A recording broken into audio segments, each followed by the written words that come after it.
Deux disclaimers à présenter avant le lancement de la formation en ligne. Vous faites pause quand vous arrivez sur la slide, le temps de pouvoir la lire. Merci.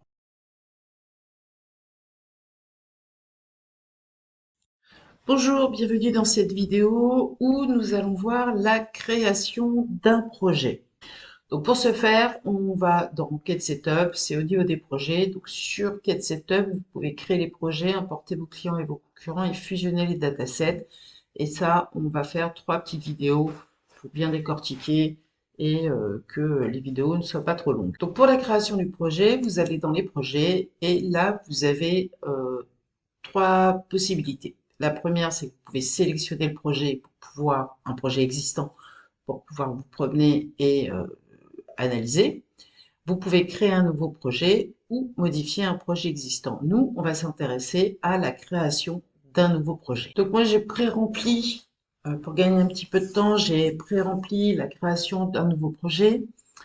Vous avez sur certains écrans, quasiment sur la plupart, des petites sections comme ça où vous allez avoir des explications d'un certain nombre de choses. Donc, sur le nom du projet, soyez descriptif, utilisez plutôt des underscores que des espaces. C'est plus simple en fait sur les traitements des données. Stratégie de l'étude, vous avez plusieurs possibilités. Vous pouvez prendre l'acquisition de trafic. Quand on va calculer le KTG Rank, qui est un petit indicateur composite qui nous aide pour classer un peu les mots. L'acquisition de trafic, on va plutôt être orienté sur l'informationnel et du volume. Le SEA, c'est plutôt le CPC. La conversion, c'est plutôt le volume et l'intention transact. La langue principale, bah, c'est FR par défaut. Contexte métier. Alors le contexte métier, très intéressant parce que euh, il va nous permettre d'adapter un certain nombre d'analyses pour le branding ou des choses comme ça sur les projections avec les taux de conversion. Donc je vous conseille de remplir tous les champs, ça prend vraiment pas beaucoup de temps et ça nous permet d'être au plus proche de votre business au niveau des insights. La description du projet, moi, je l'ai rempli de manière assez détaillée pour l'exemple. Vous pouvez être moins loquace ou plus loquace, qu'importe. L'idée, c'est que vous ayez dans cette description de projet un rappel des objectifs que vous vous êtes fixés avec le client. Donc, ça peut être une reprise synthétique de votre kick-off, ça peut être une synthèse des notes que vous aviez prises, qu'importe. Mais c'est bien si vous le remplissez pour vous. Eh bien, écoutez, voilà, une fois qu'on a rempli tout ça, eh bien, notre projet est créé. Il suffit donc de valider la création du projet en cliquant sur Créer le projet.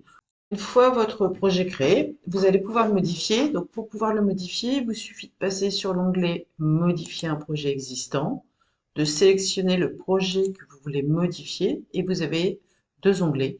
Une pour la modification simple, vous allez pouvoir revenir sur votre description et une modification avancée qui vous permettra de modifier un certain nombre de paramètres. Donc, supposons que vous ne soyez plus une marque établie, mais une marque émergente. Vous faites votre modification et vous sauvegardez le contexte métier. Donc, cette modification-là influera sur les analyses branding. La dernière option du menu Les projets, c'est la sélection d'un projet. Ça se passe en haut au niveau de la sélection. Vous sélectionnez votre projet et vous le chargez. À partir de là, le projet restera actif tant que vous ne changez pas de projet ou vous ne fermez pas l'application. Et ça va nous permettre de nous promener dans les analyses. À noter que si vous n'avez pas importé des clients ou fusionné des datasets, vous ne pouvez pas intervenir sur les différents modules puisque vous n'avez pas les datas nécessaires.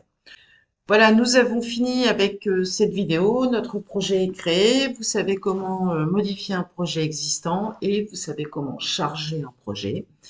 On va pouvoir importer les données et ça, on se retrouve dans une vidéo prochaine.